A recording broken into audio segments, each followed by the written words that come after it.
Bonjour à toutes et à tous, j'espère que vous allez bien. La saison de football s'est officiellement terminée après cette finale de Ligue des Champions Manchester City-Inter de Milan. Un match qui a mis fin à de nombreux débats, mais vous connaissez notre football, il y a toujours des débats et il y en a un qui est grandissant en ce moment, c'est celui du Ballon d'Or. On va en parler dans l'analyse.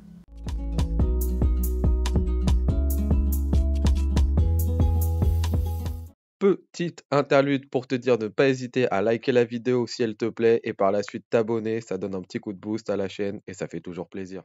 Tout d'abord, avant de donner mon opinion sur ce qui va se passer pour le prochain Ballon d'Or, je tiens à dire que c'est une distinction que je n'aime pas vraiment. Voilà, je ne suis pas très friand de cette chose. Tout d'abord parce que je trouve que c'est une distinction qui est individuelle dans un sport qui est collectif, que c'est une distinction qui est subjective et je ne suis pas très fan de ça, surtout dans le football. Et qu'en même temps, je trouve que ça n'apporte pas vraiment grand-chose. Et ça n'apporte pas grand-chose, surtout pour les gens qui regardent souvent le football. Voilà, je trouve que le Ballon d'Or, c'est surtout un élément d'image, de communication, de marketing et surtout pour des gens qui ne regardent pas très souvent le football, pour que ces gens puissent ensuite dire « Ah ok, je vois que ce joueur a été le meilleur de la saison », mais pour certaines personnes dont vous faites certainement partie qui regardez du football très régulièrement, ça ne va pas vous apprendre que tel ou tel joueur est le meilleur. Vous n'avez pas eu besoin des ballons d'or pour savoir que Maradona et Pelé c'était des très grands joueurs alors qu'ils en ont remporté 0 chacun.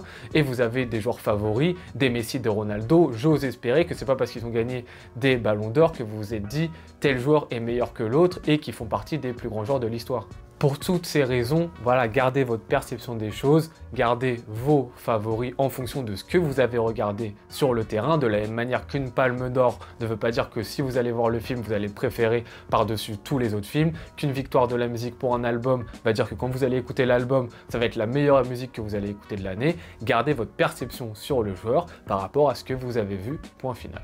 Commençons par parler des favoris pour ce Ballon d'Or. Je tiens à dire que ce que je vais exprimer là, c'est pas ce dont j'ai envie, c'est ce que je pense qui va se passer pour ce Ballon d'Or 2023.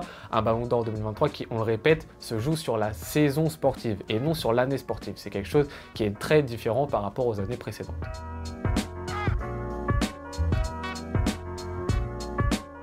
Le premier grand favori, c'est bien évidemment Lionel Messi. Pourquoi il est favori? Je pense que vous le savez aussi bien que moi. C'est notamment grâce à la Coupe du Monde qu'il a remporté surtout en étant le protagoniste principal, le joueur phare dans une compétition qui est certainement la compétition la plus importante du football, la compétition qui se joue tous les 4 ans où toutes les grandes équipes nationales sont présentes, que tout le monde regarde. On sait l'importance que ça a pour le Ballon d'Or cette compétition. Très souvent, les joueurs qui sont allés très loin ont été très bien placés ensuite dans le classement du Ballon d'Or, voire l'ont directement gagné, comme par exemple un Modric qui est arrivé en finale et qui l'a remporté par la suite. Là, c'est Lionel Messi. En plus, le storytelling, vous le connaissez. Dernière grande compétition pour lui, sa dernière grande chance de le remporter après toutes les étapes par lesquelles il est passé. Le Ballon d'Or, c'est aussi ça. C'est aussi les images fortes. Et Lionel Messi a marqué un très grand coup avec cette Coupe du Monde. En plus de cette Coupe du Monde, ne pas oublier que Messi sur sa première saison, il y en a beaucoup qui aiment l'oublier, mais cette première saison du côté du Paris Saint-Germain est plutôt très réussie. Il y en a même beaucoup qui, dans les débats, quand on parle du meilleur joueur du PSG sur cette première saison, c'est soit du Mbappé, soit du Neymar, soit de Messi. Il y a beaucoup de fois le nom de Messi qui ressort sur cette première partie de saison. Il n'empêche que pour Messi, il y a plusieurs facteurs qui font en sorte que son statut de grand favori est remis en question. Première chose qui remet en question son statut de favori, c'est la date de la Coupe du Monde. C'est tout bête, mais si la Coupe du Monde avait eu lieu en juin, juillet, comme d'habitude, je pense qu'il n'y aurait eu aucun débat. Là, si vous voyez les images de Messi maintenant qui soulève le trophée en mode Messi enfin avec l'Argentine et tout, je pense qu'il y a 0 débat. Le fait que ce soit joué il y a 7 mois, 8 mois de ça, les images elles commencent à être loin pour nous, elles commencent à être loin et du coup on a une perception qui est un peu biaisée de la chose parce que forcément on se dit ah entre temps il y a eu de très mauvaises choses du côté du PSG et surtout pour Messi qui fait une deuxième partie de saison qui est pas trop au niveau et une élimination surtout en Ligue des Champions qui est assez tôt. Du coup cette distance avec la Coupe du Monde ça joue beaucoup. En plus de cette distance avec la Coupe du Monde, il y a autre chose qui vient bousculer le statut de favori de Lionel Messi, c'est l'arrivée en Angleterre d'une sorte de cyborg, un cyborg nordique qui a tout explosé sur son passage. Et ah ouais, ça met grave en difficulté Lionel Messi.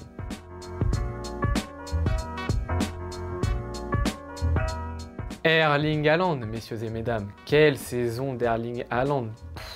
incroyables, des statistiques folles. Je crois que c'est 52 buts en 53 matchs, toutes compétitions confondues, pour sa première année.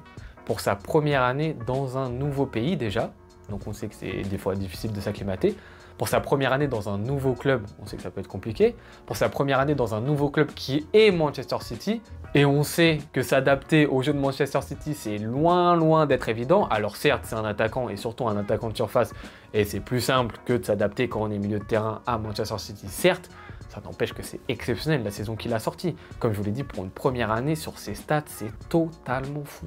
En plus de ses statistiques faramineuses, Erling Haaland, c'est surtout qu'il a contribué à une saison extraordinaire de la part de Manchester City qui a réalisé un triplé historique. FA Cup, championnat, Ligue des Champions. Erling Haaland fait partie de la meilleure équipe de la saison. Et ça joue beaucoup et ça lui permet d'être un grand favori pour le Ballon d'Or. Il n'empêche que selon moi, malheureusement ou heureusement en fonction de pour qui vous êtes, il ne sera pas Ballon d'Or pour 3 raisons. La première raison, c'est qu'il n'a pas participé à la Coupe du Monde. Comme je vous l'ai dit pour Messi, c'est la compétition phare du football. C'est la compétition où tous les regards sont tournés vers ça. Tous les regards du monde ont les yeux fixés, avaient les yeux fixés sur le Qatar. Et lui, c'est pas qu'il était avec la Norvège et qu'il a terminé, bon, on va dire, 8e de finale. Bravo, t'es avec la Norvège, c'est incroyable, 8e de finale, ça serait historique, etc. Là, c'est qu'il y participe même pas. Il fait 0 match. Donc c'est compliqué sur la compétition phare de la saison d'avoir un joueur qui en est absent et qui postule pour remporter le Ballon d'Or.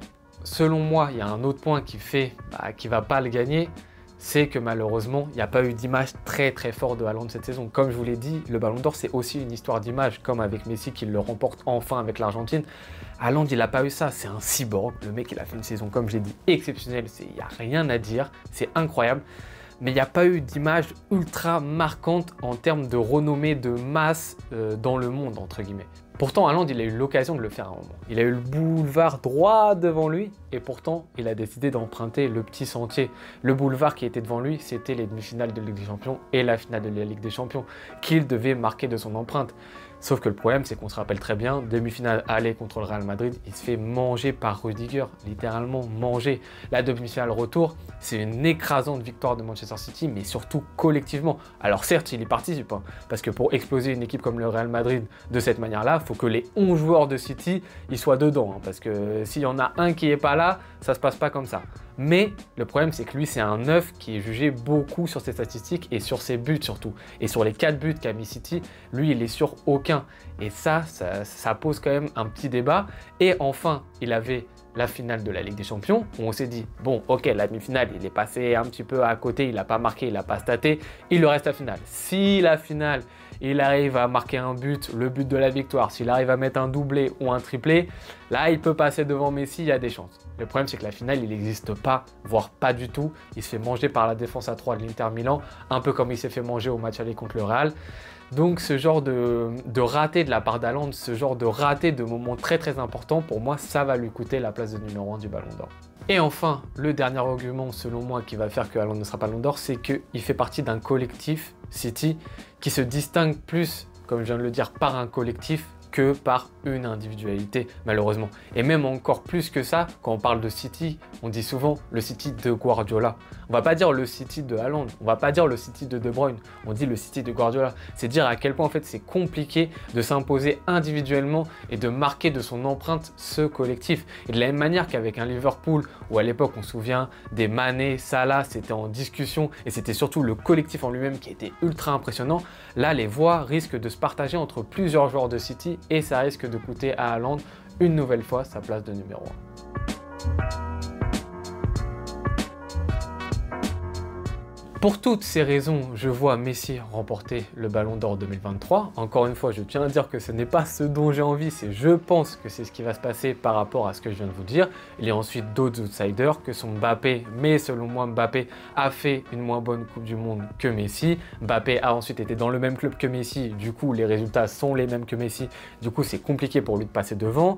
Tu as du De Bruyne qui peut aussi postuler, mais pour moi, il a aussi raté sa Coupe du Monde avec la Belgique, il a surtout raté sa première partie de saison avec Manchester et sur la finale, il est blessé très tôt en Ligue des Champions. Ensuite, celui que j'aurais bien aimé, juste parce que voilà, c'est un joueur que j'aime beaucoup personnellement, c'est Gundogan. mais malheureusement, un peu à l'image aussi de De Bruyne, il fait une première partie de saison où on le voit pas trop. Ensuite, il est exceptionnel sur la deuxième partie de saison. C'est limite le joueur qui contribue à ce que Manchester City soit champion d'Angleterre. Voilà, ça reste un milieu de terrain, vous savez comment ça fonctionne, il est un petit peu plus dans l'ombre. Le ballon d'or, comme je l'ai dit, c'est quelque chose de très marketing, de très porté sur l'image, donc ça risque peu d'arriver. Très forte chance que ce soit Lionel Messi.